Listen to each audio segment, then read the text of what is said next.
हम अभी मौजूद हैं महात्मा गांधी सदन के बिल्कुल सामने। भारतीय जनता पार्टी के 29 विधायकों ने आज महापौर के खिलाफ नारेबाजी की है।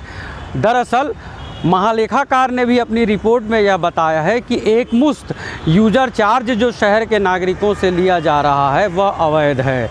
कुछ सवालों के साथ महालेखाकार ने आयुक्त नगर निगम से यह पूछा है कि आखिरकार एक मुश्त यूजर चार्ज लेने का आधार क्या है। इस खबर के आने के बाद भारतीय जनता पार्टी के पार्षदों की नींद टूटी है और सारे लोग आज महात्मा गांधी सदन के सामने बैठकर नारेबाजी कर रहे हैं। छत्तीसगढ़ सारथी को दिए इंटरव्यू में भारतीय जनता पार्टी के वरिष्ठ पार्षद सूर्यकांत राठौर ने यह कहा कि महापौर ज़्यादातर मसलों पर दादागिरी करते हैं, लेकिन भारतीय जनता पार्टी के पार्षद एकजुट हैं और उन्हें दादागिरी करने नहीं दिया जाएगा। तो आइए बहुत से सवालों के साथ बात कर लेते हैं सीधे वरिष्ठ भाजपा के पार्षद सूर्यकांत राठौर साहब से। से लोग वोट करते हैं कि पार्षद उनकी मदद करेंगे, क्यों ऐसी नौबत आई कि भारतीय जनता पार्टी के सारे पार्षदों को जमीन में बैठना पड़ा है? देखिए, भारतीय जनता पार्टी के पार्षद जमीन में बैठे तो वो जनता के लिए बैठे, क्योंकि जनता ने उनको चुन के भेजी है। आज जनता के साथ जिस तरह से नगर निगम में कांग्रेस के महापौर और उनकी परिषद जिस तरह से दादागिरी कर अवैध रूप से यूजर चार्ज की वसूली कर रही है, इसके विरोध में हम लोग बैठे हैं। और हम चाह रहे हैं कि यूजर चार्ज प्रति माह जो सामान्य सभा ने तय किया सुधार पे लिया जाए, न कि दादागिरी के दम पे एक मुश्त आम जनता को तकलीफ दी जाए। लेकिन महालेखाकार की आपत्ति की खबर आने के बाद बीजेपी के पार्षद जागे हैं।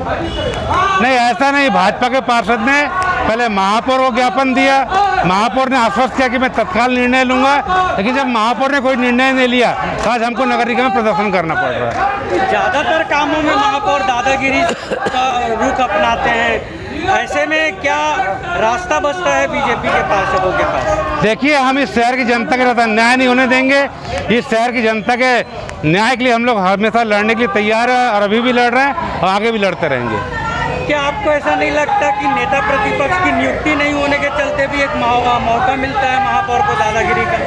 नहीं, ऐसा नहीं है। महापौर यदि इस गलत फहमी में कि वो दादागिरी कर लेगा तो गलत फहमी में है। भाजपा के 29 पार्षद एकजुट है और 29 पार्षद एकजुट होकर महापौर की दादागिरी का सामना करने को तैयार है। भारतीय जनता पार्टी के सह संगठन मंत्री शिव प्रकाश ने कुशाभाऊ ठाकरे परिसर में सत्ता में बैठे सारे लोगों की जमकर क्लास ले ली है। 6 सालों से पश्चिम बंगाल में उन्होंने मेहनत की है और उन्होंने राष्ट्रीय नेता अमित शाह को 2 टूक कह दिया है। उनसे गुजारिश यह कर ली है कि बस पश्चिम बंगाल का चुनाव निपट जाए, फिर वो छत्तीसगढ़ और मध्य प्रदेश में ध्यान केंद्रित करेंगे। शिव प्रकाश साहब ने यह कहा है कि 15 सालों की जब सत्ता रही तो सत्ता का गुण आ जाना स्वाभाविक था।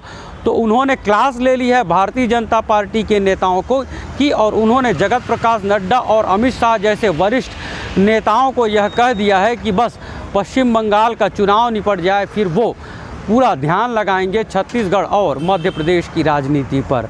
शिव प्रकाश, नितिन नवीन और डी पुरंदेश्वरी पूरी मेहनत कर रहे हैं छत्तीसगढ़ भाजपा के लिए छत्तीसगढ़ में आए दिन आकर, लेकिन नगर निगम में नेता प्रतिपक्ष की जब नियुक्ति ही नहीं हो पाई है पूरे 1 साल बाद, तो इस देरी से मनोबल पर असर पड़ना स्वाभाविक है भारतीय जनता पार्टी के 29 पार्षदों का, जब एक नेता प्रतिपक्ष का चुनाव भी नहीं कर पा रही है भारतीय जनता पार्टी।